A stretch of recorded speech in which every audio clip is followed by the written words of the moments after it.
কবরের জায়গা না পেয়ে নিজের মাকে নিজের ঘরে দাফন করেছে। কত ভয়াবহ হৃদয় বিদারক ঘটনা এই বাংলার জমিনে।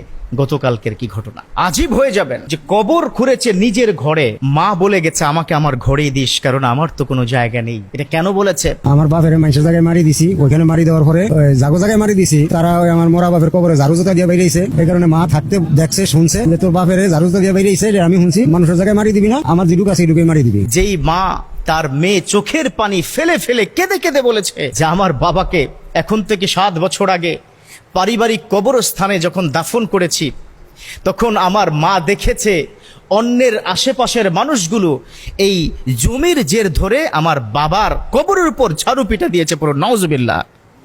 কত ভয়াবহ বিষয় এই বাংলার জমিন। এত বড় হৃদয় বিদারক ঘটনা। আহা, এই সামান্য 3.5 হাত একটি জায়গা, পাশে হয়তো 2 হাত জায়গা, এইটুকু জায়গা পেল না। কোথায় যাচ্ছি আমরা? কোথায় যাচ্ছে আমাদের ইসলাম? কোথায় যাচ্ছে ভালোবাসা, আবেগ, অন্যের প্রতি মহাব্বত?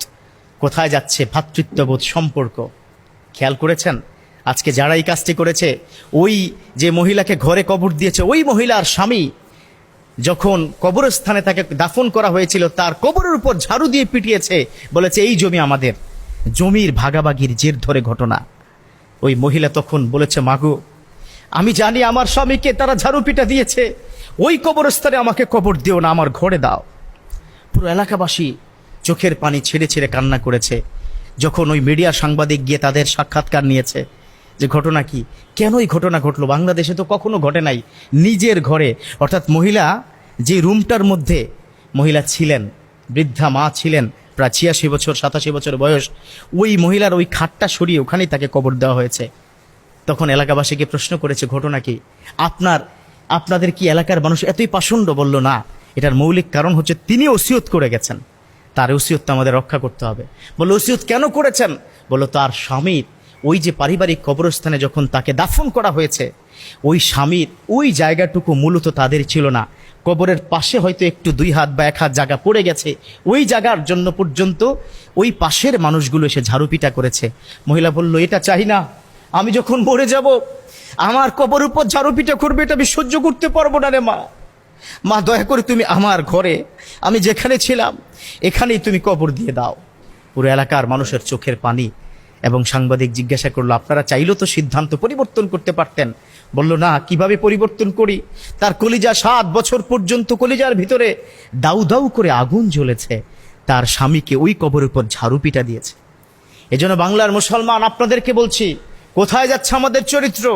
আল্লাহ ধরবে, আল্লাহ কাউকে ছাড় দিবে না কাল কিয়ামতের ময়দানে।